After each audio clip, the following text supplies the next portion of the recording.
Welcome, everyone, to Regenerative Voices, Elevating Stories, Activating Change podcast. I'm Nancy Coulter-Parker, and I'm the Director of Content and Insights for Regenerative Rising. And my guest today is Felipe Villela.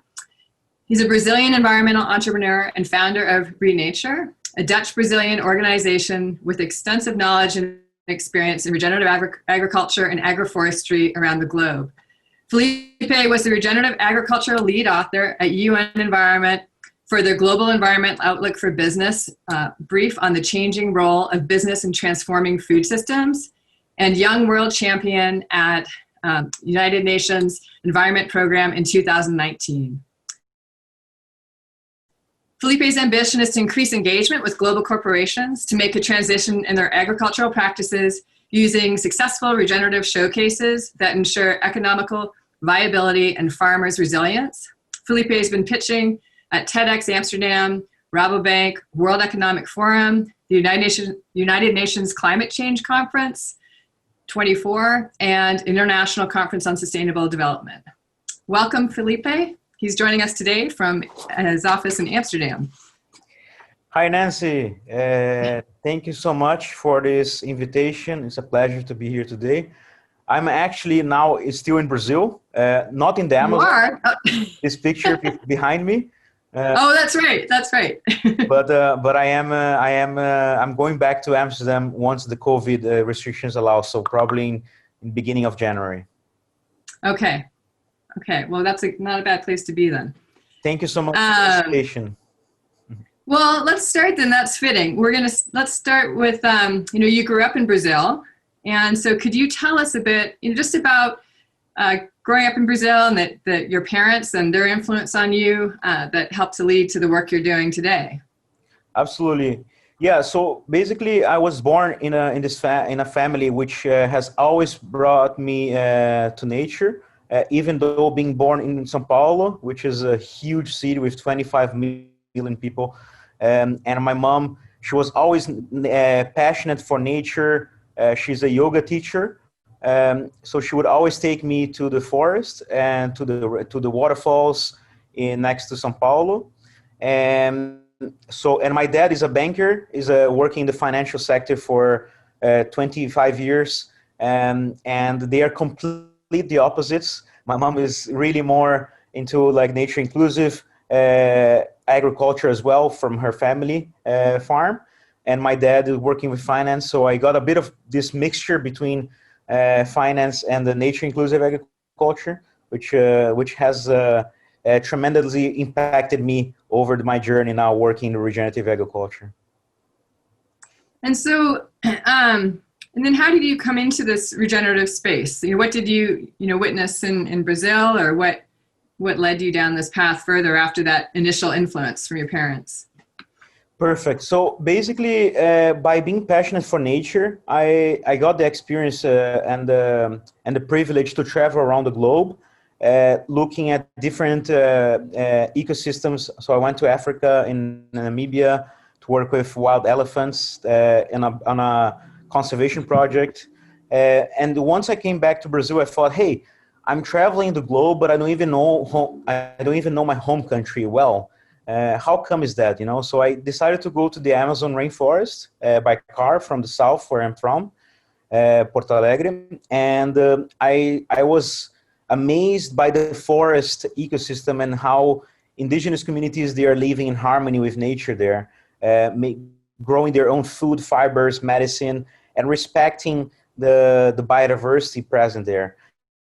But when I left the Amazon rainforest, I saw this massive deforestation for commodities, for industries like cattle ranching, soybean, and logging industries. And I was terrified by how we're managing the forest resources. I was asking myself, why do we have to harm nature and forest while producing major commodities for industries? Is there any other way we can actually change that? And that's how I got my wake-up call. Aside from my mom's side, which is really connected to nature, I also had this Amazon, with my own eyes, seeing the deforestation call to realize that there is something that needs to be done. And that's why I went on this journey to search for farmers, scientists, and experts working in this field of regenerative agriculture and agroforestry in Brazil, but also outside. And I was amazed by the knowledge and the scientific background behind these practices. And I was asking myself, why is this not mainstream yet? And I started searching for ways to make it mainstream. And that's why we founded reNature, to really find the resources and meet the right people so that we can bring these practices as mainstream as possible. Now, can you, so reNature focuses on agroforestry, and could you talk a little bit about the relationship of agroforestry to regenerative agriculture, or how does this differ by climate or by region, or are they the same thing? No, that's perfect, Nancy. So what we usually tend to explain the difference between regenerative agriculture, agroforestry, and that's why we also call a lot regenerative agroforestry, is because some of the regenerative agriculture projects we have seen, they're still using monoculture, with only organic, and for us, diversification is key, in regenerative agriculture. So we see some of the companies and people claiming to be regenerative, but it's still a huge monoculture plot, and we try to make sure that we have diversified production, because that's what it has a big impact on terms of ecosystem services and also economic feasibility. So for us, the agroforestry component is using trees to actually diversify the farm, but also to have a higher carbon sequestration rate, to influence on a short term the need of the use of natural pest control, for instance, so you can depend less on external inputs, because some regenerative farms that are still always relying on organic inputs from external resources. In the agroforestry side of things, you can actually plant trees that has enough biomass, organic matter, to use as a cover crop, so you need less organic inputs externally. So we see as a more self-sustaining system over the time.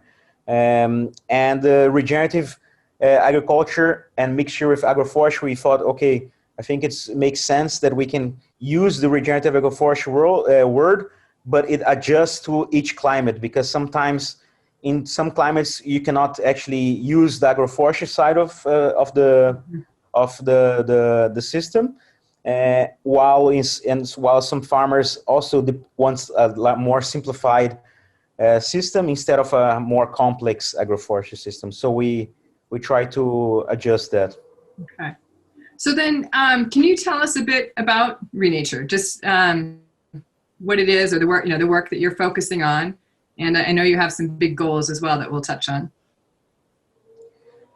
Absolutely, yeah. So reNature stands for Regenerate Nature, and our primary goal is to reach 1 million hectares of land regenerated by 2030, while ensuring food security for over 10 million farmers and communities.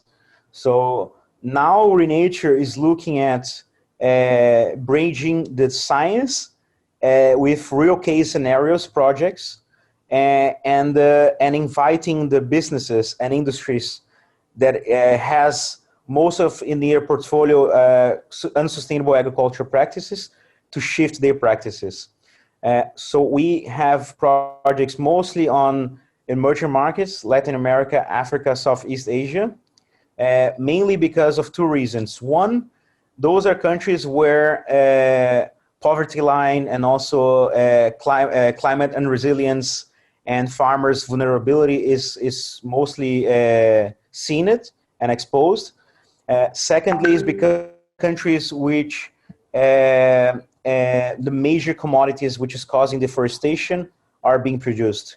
So we are now mapping all these major commodities like palm oil in Malaysia, cocoa in Ivory Coast, cattle and coffee in Brazil, for instance, And then we are creating a portfolio of regenerative production that showcase the economical benefits for farmers to transition their agricultural practice.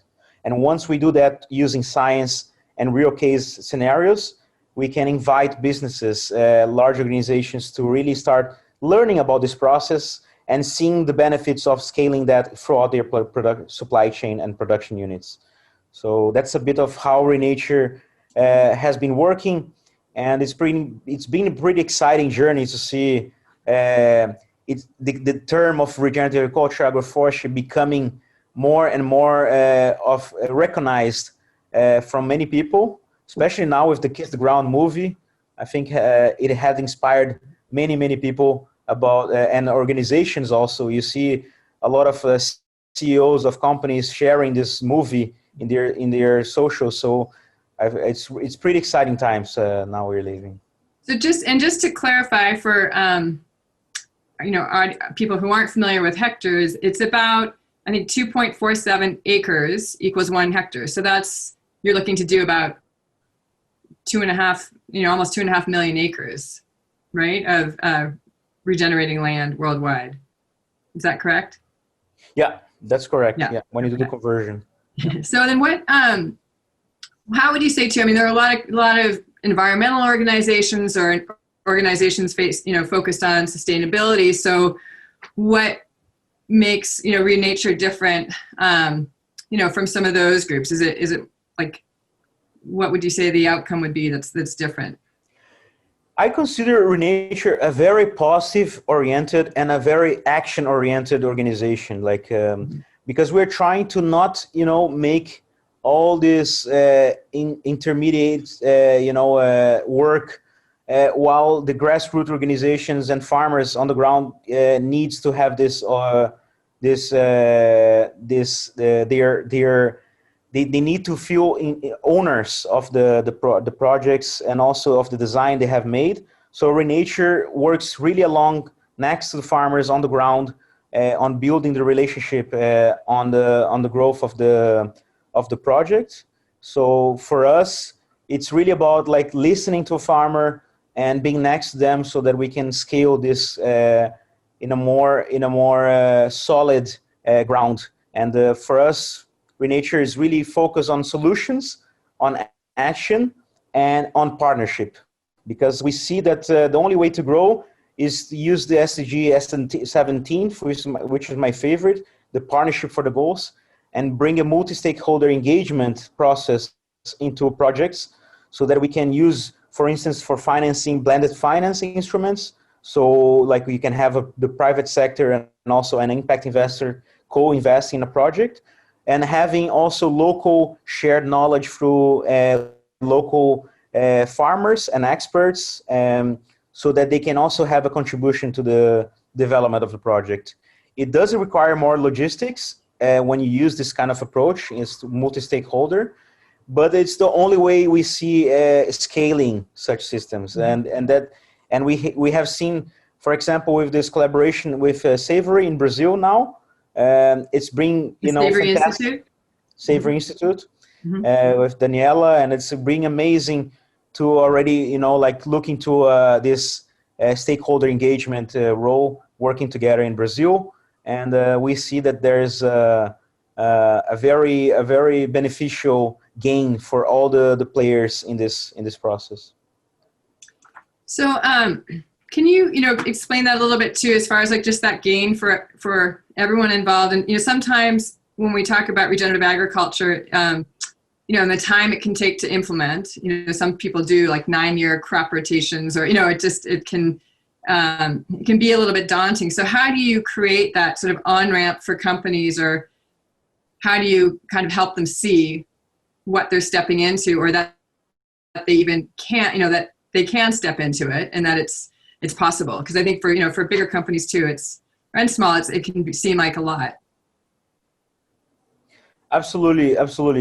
Yeah. So what we do is that we try to always find the Steve from a company, and the Steve is a persona that we have created in reNature, which is a dad or a mom that has a family that cares about the planet and is working inside a large organization or a corporate, and this person is actually opening doors to do something different in the organization.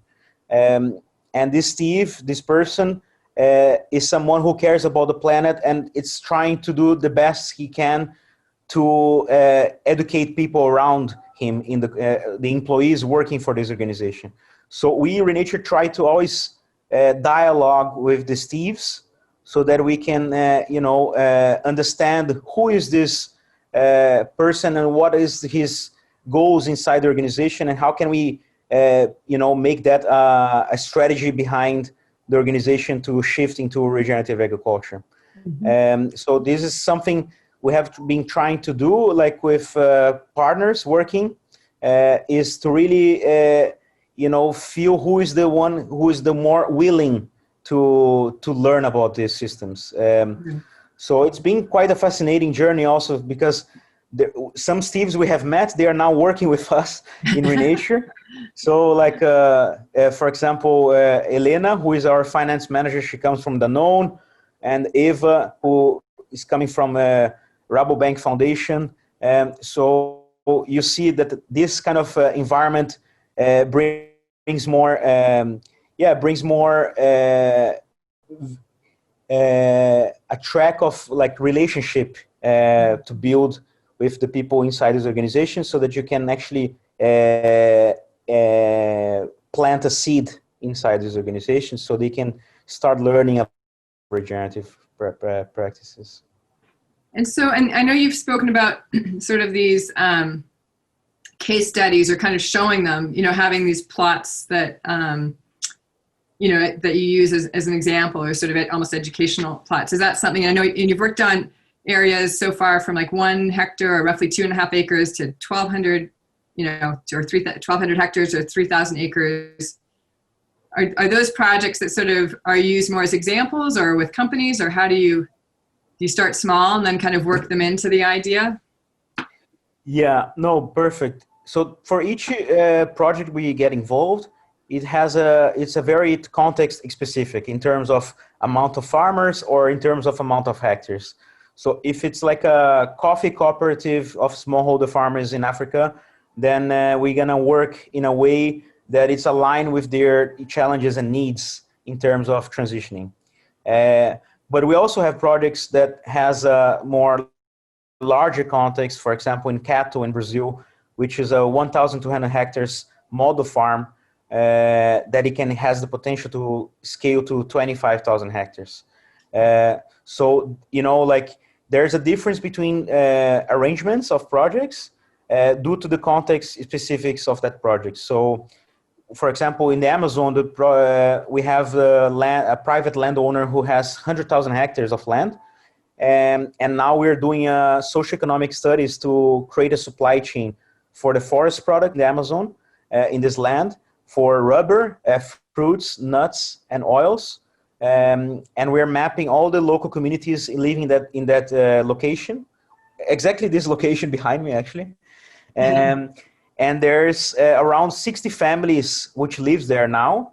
And we're trying to identify if they would be willing to start a new project to, create a supply chain for these forest products, because this forest is threatened by deforestation from the agribusiness sector. And if there's no use in that land, and it's a shame because it's primary forest, so the best thing to do is to leave it, alone. But once it's threatened by deforestation, then you have to kind of create a supply, at least a sustainable management of the forest and possibly a supply chain. So that's what we're identifying the potential now. So this is a different arrangement than usually what reNature works, because we cannot just leave the 100,000 hectares of forest in the Amazon with no responsible organization. So reNature's mostly working in the agroforestry scope and regenerative agriculture, but this one is a forest management conservation project that we are putting aside as to work on as well. And so, and with that one, if you, as you said, like if you don't do anything to it, then it's really at risk of just being cut down or people encroaching on the land? Okay. Yeah, this was the landowner. He's from São Paulo. It's from his family, and he has been offered from the agribusiness sector to purchase that land from a really high value, like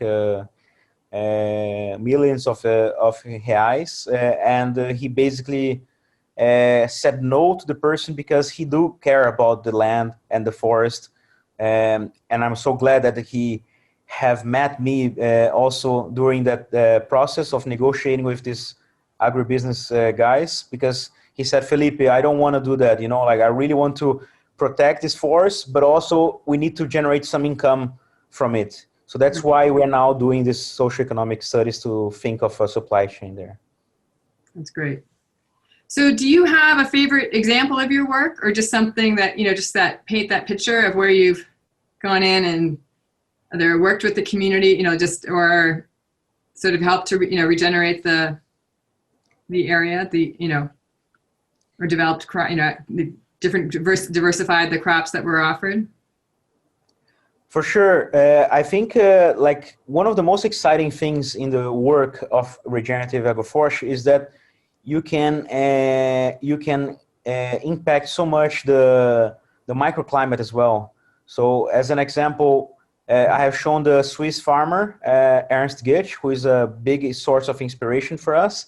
And he have regenerated 500 hectares degraded pasture land in Brazil, which turned into a cocoa agroforestry system, which is highly productive. And he's now bringing rain to his region, which was lacking in the past there, back in the past. So it's incredible to see that you can actually influence in all the ecosystem services by increasing biodiversity, by influencing microclimates, by bringing water resilience into the soil so that you can avoid floods and droughts. And this gives us a lot of inspiration and hope to be doing that over scale. Because if he has done in his farm and his surroundings, it has a tremendous potential to do that over worldwide. And I think now what we are trying to do is to build this transition strategy of reNature to go from a model farm, which is a demonstration plot, a small pilot, to a model school, which is focused on education and capacity building to replicate the model farm throughout other production units, so farmers can learn about these techniques and replicate this model. And then this can become actually a transition package, which is farmers receiving, this package with tools and finance mechanisms and knowledge, so they can really start doing that over a more cooperative basis instead of an individual approach. So this is something that we have been doing, for instance, in Indonesia. We started with one farmer, and now it's already 500 farmers applying these practices. So this is how we can, embrace scalability over regenerative practices. And I'm assuming when you start with the one farmer that obviously there's been some sort of, it's either economic, or benefit, or that he's seen, maybe his crops are more resilient, or there's, what is it that sort of inspires them obviously to tell their friends or for the community to pay attention? Yeah, like for the farmers we're working with, 90% of them, they are mostly, concerned about the impact they're having on the planet, for sure. But they also want to see their pockets, getting from these systems. So, right. So they do have a more interest also in seeing the economical benefits. So we always adapt the indicators that farmers and organizations we're working with to try to make those indicators as a priority. So if, for instance, for a farmer, the economic resilience is a more important element than, increasing biodiversity over the short term, then we can adapt that into the design we make. So for instance, we're gonna design a system which can be a bit more flexible and more simplified with, 3 to 5 species instead of like, 20 species. And then the farmer can learn increasing biodiversity, yes, but not as much as seeing the economical resilience in the short term. So it depends. It depends on the kind of context specifics of the farmer, and we try to adapt the KPIs, the indicators that they aim for. So could you talk a little bit more too then about that? You've done work with the UN initially and early on, and just that the role of sort of these multi-stakeholders and the role of policy or non-government entities, as well as then needing to have the companies involved too to make this work. Absolutely, I think that's a really good question, Nancy, because one of the most important things for us to really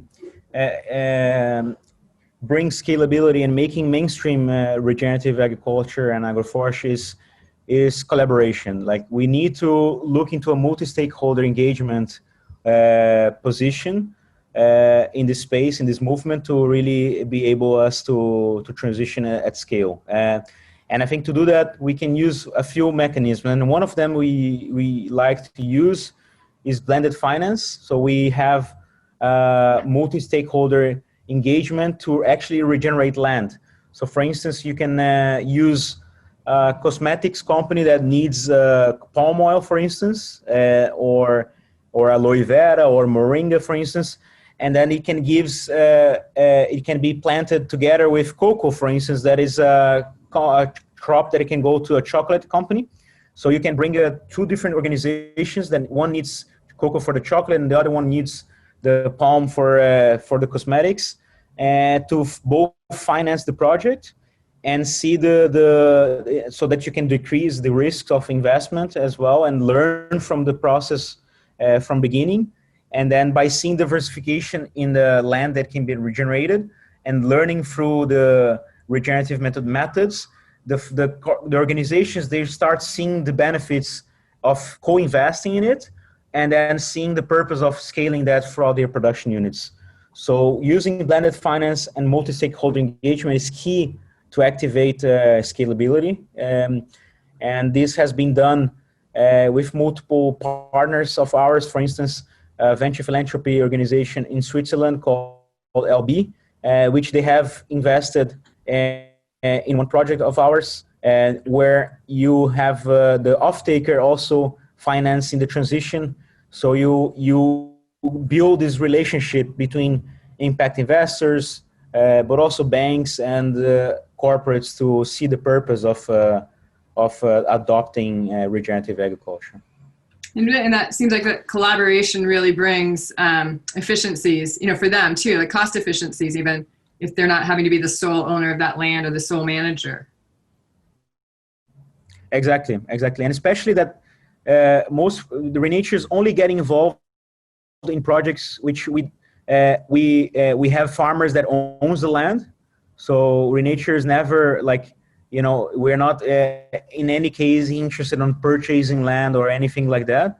We always work with farmers that owns the land, and we try to also push the click where farmers don't we don't let farmers finance the projects themselves. Like for instance, there are some farmers that comes to us even mentioning how much is your consultancy, and we reply to them like, hey, like I'm sorry, we don't want you to pay for the services for bringing this innovation, because we're trying to bridge like another organization that has the finance in place, so that the farmer can actually see the benefits of having this multi-stakeholder engagement process, and the farmers doesn't have they don't have to be taking the risk of transitioning, because they have so much in their shoulders already. They have to do the business model, they have to transport all the products and all that. So it's quite a lot in their shoulders for also financing this transition. I'm just going to pause for 1 second. Just for our audience, this is Regenerative Voices, Elevating Stories, Activating Change podcast. And my guest today is Felipe Villela. He's a Brazilian environmental entrepreneur and founder of reNature. And I am Nancy Coulter-Parker. I'm the Director of Content and Insights for Regenerative Rising. So, no, and I agree with you on that. I think that farmers just carry, they already carry too much risk. So I guess that's also part of the regenerative model of distributing that, right? And making that, trying to even out who's carrying the risk over that supply chain and from farm to, the final product. Exactly. So for us, for us, the most important thing is to make farmers heroes. And yes, it's once the farmer has, let's say he comes to a business proposition, then it's fine, like for him to finance such a project. But in the beginning, he needs some guidance in terms of knowledge and finance to be able to reach that point. And the design process and the business development it's key for supporting this transition in the beginning. So that's something that we try to, as much as possible, understand what are the needs and challenges that farmers are facing before, taking any lead and decision. So then how do you measure success, or how are you measuring, carbon sequestration is something, there are different metrics that you use. How do you measure the impact you're having, and then what does a successful model look like in your eyes? Perfect. For us, looking at the successful models, the only way that a system can be considered successful is once it achieves the indicators of the expected or the selected farmer or organization we're working with. So if, for instance, Nespresso that we're working with is more interested in the climate resilient coffee rather than high yield productive coffee, then we can adapt that need into the design. So the success of that project is to have a high quality coffee that it has the less risk of being impacted by climate change. So we try to adapt the impact metrics on that. So for instance, by doing that, you can measure more carbon sequestration rate from a top soil layer, but also soil underneath soil layer. So for example, measuring carbon, we are using basically on ground truthing measurements. We're using for instance, a Canon material equipments that you can measure the tree height and the tree diameter, and also getting data on all the species in the system. And then based on this information, you can actually quantify the amount of carbon that you are sequestering. And then by doing that, you can use also equipment to do that beneath soil. So we are mostly measuring superficial layer because it's the most cost effective and scalable way of measuring carbon sequestration, because it's only taking biomass and organic matter in consideration. And of course, soil organic matter is much higher. So it's much more beneficial to take both in consideration. But it depends on the project we're working with. So the carbon measurement we do, it's using mostly remote sensing. So it's like a satellite imagery that you can capture the vegetation growth and soil coverage, and then use the data from ground truthing and compare them and to make sure they are the same data. And then we're doing also that mostly for biodiversity, because reNature is putting biodiversity first before carbon. We're using bioacoustics, which is this equipment to install in the farm. And you can actually listen to the sound of nature and track the amount of birds, insects, and the frogs, for instance, of biodiversity. And then you can actually monitor that and then show the increase in biodiversity on the farm level. Just like carbon, biodiversity will also become an asset which farmers can be paid off. So when farmers, they can increase biodiversity, they can actually get their remuneration for that as well. So that's what we're working on slowly. The biodiversity is still not a very organized value as carbon, for instance, but it's getting there. And then the same applies with water. And we're doing through social impact, we're using the FAO tape methodology. So FAO have created this tape methodology to measure impact on social level. And we're using this to keep track on the impact we're having with like food security, an amount of food produced, how many families are actually being inspired to stay in the farm instead of moving to urban environments. So things like that. So what, I guess the pillars, I guess I should, touch on this. Like, what are the pillars that you see, are sort of your key measurements, or the basically, are part of that regenerative model?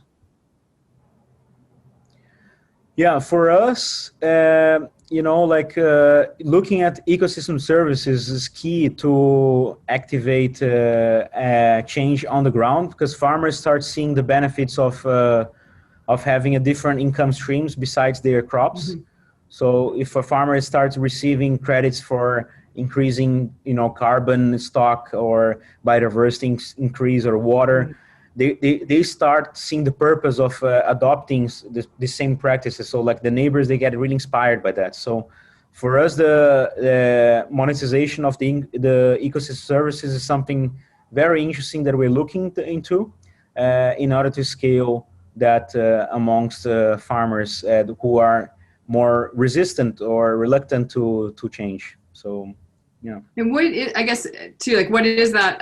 We hear that about, for instance, organic farming or regenerative farming in the U.S.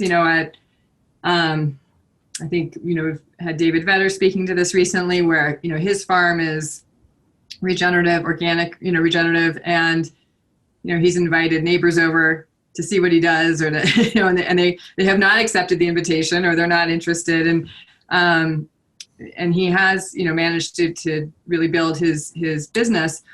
Are you seeing that in places where you work? Do you see sort of people are skeptical, or are they drawn to it? Are they interested? I mean, what is that level of engagement that you're seeing?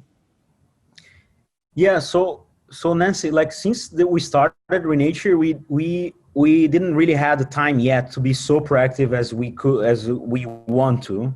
Mm-hmm. So 3 years ago, when we started reNature, we started with projects and started communicating, and most of things that came to us since then. So at least 85 to 90% things that we're doing now, it's farmers, communities, and also organizations that came to us.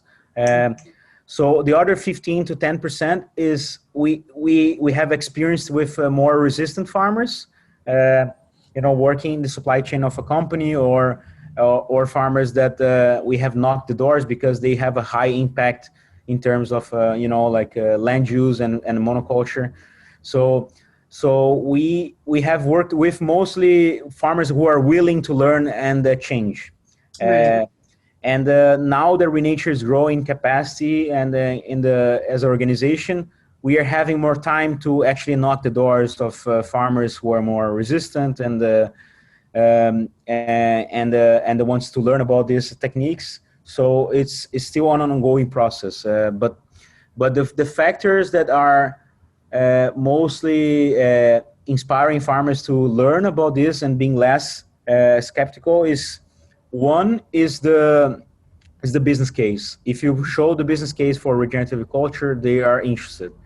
Second is inspiration, really the gut feeling, and also the connection to nature and connection to the land. Because a lot of farmers, they see that there's something going wrong in their system, like using monoculture and highly dependent on loans from banks and external inputs, always mining external resources to fertilize their farm. So they know there's something wrong. So farmers, they feel again this connection with nature to do something different. So these are the kind of two components that we see their willingness to transition. And so, what about with companies? Like, are you finding that, sometimes there's a little bit of skepticism, like, is it real? Are they really interested in this? Is regenerative like the trend of the day? Is it this, or is it really, something they're doing? So what are you seeing in the companies that, are you seeing interest from companies, or, I know you work with some bigger companies, and are they, are they willing to kind of keep moving forward with you, or do they, what are they looking for? No, that's a really good question, Nancy, because like there's many companies that comes with different purposes, to us. Sometimes it's the sustainability department, sometimes it's the purchasing department, sometimes it's the CEO, sometimes it's the marketing director. So it's a very broad. But generally speaking, like you see the companies that are coming to us is mostly companies that are being impacted in a short term by climate change. Mm-hmm. So for example, Nespresso, they have 1,200 farmers working with coffee in Brazil. And the region they are working, it's being highly impacted by dry periods. So it's getting drier and drier. So desertification is taking place.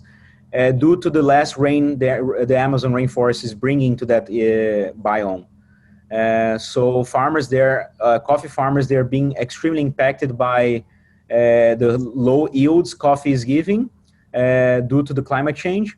So Nespresso is feeling the pain, and Nespresso needs to do something about it. So Nespresso has the purpose and they put as a value proposition, but they also putting but also because of need in terms of like continuing growing coffee in the future. So some organizations are like Nespresso that come to us with this feeling the pain of climate change, but there are organizations that comes to us just saying, hey, we have heard of this buzz of regenerative culture, and we also want to do it.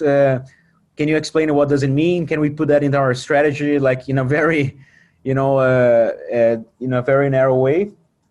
But yes, like you have companies that puts that as a value proposition, and companies that put that as a research and development or as a marketing strategy. So you can actually see from multiple angles on how they are transitioning. But for sure, most companies are being affected by it now already, and they see the need of transitioning. Otherwise, they will have no crops in the future to harvest on their to their supply. And so, okay, so something like with Nespresso, I don't know if you can speak to this, but would you partner them with other companies to diversify, or what would be the steps or the trajectory to help rejuvenate that land, or to help to help in that area? Absolutely. So with Nespresso, for example, we're mapping out what are the keystone species that we can actually plant next to coffee. Once we do that, we aim at looking at our reNature portfolio of diversified clients. For example, working at Lush, who have provided us a long list of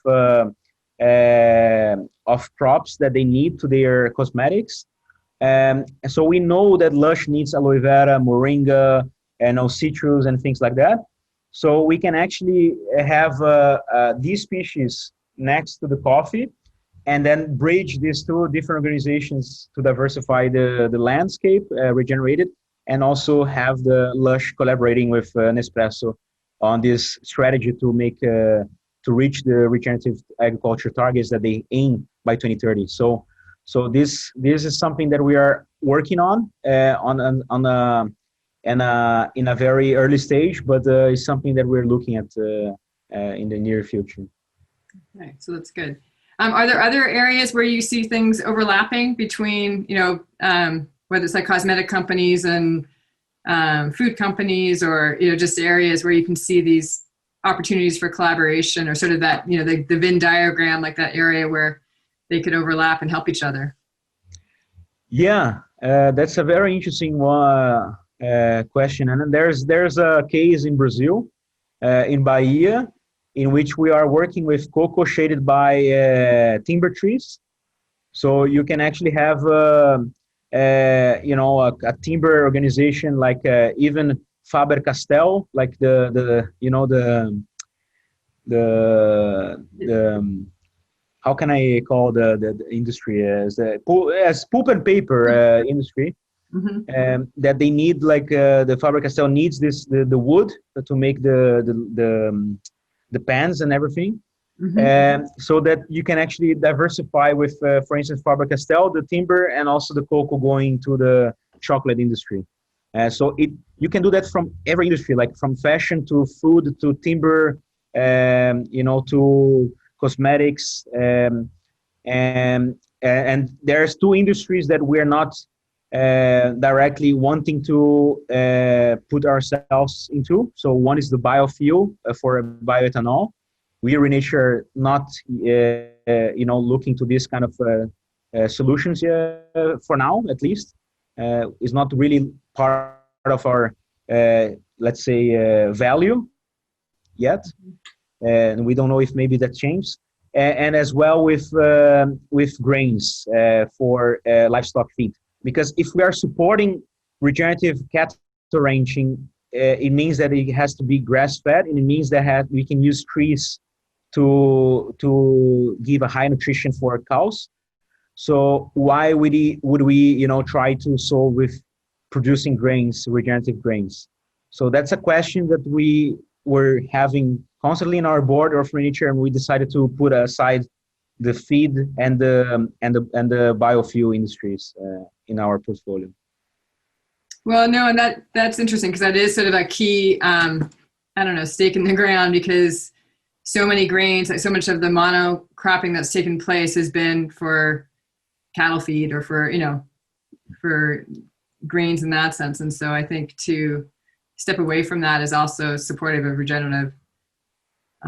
So I guess, in this, and when you start thinking about all these different businesses or what you're in or not in, it's really easy with the state of the environment or the world to go down that rabbit hole, right? Or to get a little bit down. And I think I said to you, I have a 15-year-old son who's always asking me, what are you doing? What's your generation going to do? Now that you've messed things up. So, but and I point him to people like you. So you're you're young. You're 20. You're 27, and you've done a lot for your age, and you're young in this work, and I guess I want to know what this means for you and for your generation, and what you see for the future right now. No, that's really good question, Nancy. And I'm not sure if I'll be able to give you the best answer, but for sure, I think I work. I wake up every single day and thinking that we have a full day to actually work on trying to change something that is ahead of us. And this is something that is very powerful, because we can actually shape what comes next. And what does it mean to shape something that comes next? So for me, it's like putting my love, my care, and my attention to really embrace solutions that it can actually activate this. So every day I was a kid that was doing always a math. I love math so much. I was always calculating, what's the best way to activate change and doing things. And that's why I also came up into regenerative agriculture and agroforestry, because if you do a math in your head and see the impact that this has, it's really powerful. So you're working in exponential numbers, right? Just seeing things grow. Exactly. And for me, it's like waking up every day with the purpose and the happiness to actually know that with our hands, with our heads, we can actually activate a lot of change on a daily basis. So doing that individually, so with your own personal experience, so being as sustainable as possible from your in your own life, but also organizational, so that you can actually bring more people to have a regenerative career, to work with something that has a meaning and has a purpose to make the regenerative agriculture movement scalable. So yeah, that's my my core philosophy, so that we can really, wake up feeling this. Make your bed. Wake up and make your bed. Don't make your don't leave your bed messy when you wake up, and just leave the that day like is the day that you can actually change things. Mhm. And do you see that in your generation or in your peers? Are you seeing sort of people holding similar values to you? Like in the beginning, I felt like I was one of the few, like really, uh, I was going to conference and events that it was mostly, older generations. And I was looking around like, I'm the only one here who was, under 30. So I was really thinking, okay, there's something wrong here, or I don't know, or I have to do something about this.